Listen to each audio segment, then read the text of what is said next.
क्या आप जानते हैं, भारत में एक ऐसा मंदिर है जहां भगवान की मूर्ति पत्थर या सोने की नहीं बनी है, लेकिन इसके पीछे एक बहुत बड़ा रहस्य छुपा है। एक ऐसा रहस्य जिसके बारे में बहुत कम लोग जानते हैं। इसके पीछे का रहस्य आपको सोचने पर मजबूर कर देगा। इस रहस्य को जानने के लिए वीडियो में बने रहें। द्वारका, जहां कृष्ण की करुणा बहती है, आज उनके हृदय में अद्भुत शांति है।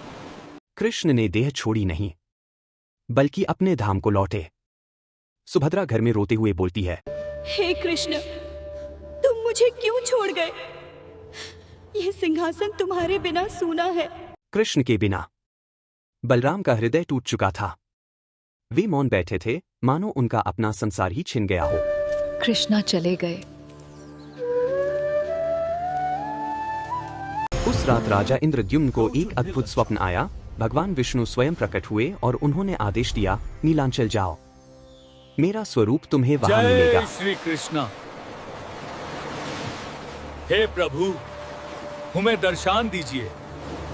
और तभी राजा की नजर एक अद्भुत प्रकाश पर पड़ी। वह था दरुब्रह्म, स्वयं भगवान का प्रतीक। राजा समझ गए यही भगवान का नीलमाधव रूप है। राजा विचार में थे, तभी कक्ष रोशनी से भर उठा। एक दिव्य रूप सामने आया। वह थे विश्वकर्मा। उन्होंने कहा, मुझे अनुमति दो, मैं इनका रूप गढ़ूंगा। विश्वकर्मा ने कक्ष बंद किया। अब दिव्य कार्य शुरू कर दिया। अचानक कक्ष से दिव्य प्रकाश फैलने लगा। दिन बीत गया और कोई आवाज नहीं आता। दरवाजा खोला गया।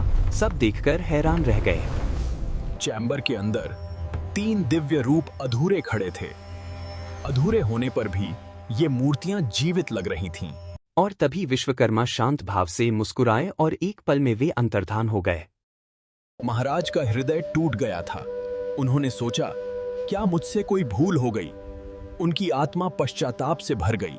आकाशवाणी हुई, यही मेरा नीलमाधव रूप है। राजा समझ गए, भगवान स्वयं प्रकट हुए हैं। आकाशवाणी के बाद राजा ने तुरंत मंदिर निर्माण का आदेश दिया।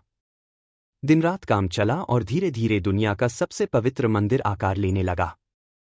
अंततः वह क्षण आ गया जब दिव्य स्वरूप मंदिर में लाए गए और मंदिर में पहली बार जगन्नाथ का प्रकाश फैल गया, मानो भगवान स्वयं कोई आदेश दे रहे हों। आकाशवाणी हुई, मेरी रथ यात्रा प्रारंभ करो।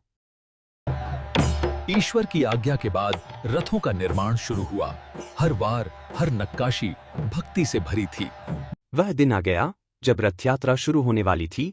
हजारों हाथों ने एक साथ रथ को गति दी और इसी तरह जगन्नाथ की भव्य रथ यात्रा आरंभ हुई। जगन्नाथ सच में सबके साथ, सबके बीच मौजूद थे। जगन्नाथ की दृष्टि प्रेम और करुणा से भरी हुई, वही संदेश। ऐसी ही कहानियां देखने के लिए लाइक और सब्सक्राइब करें।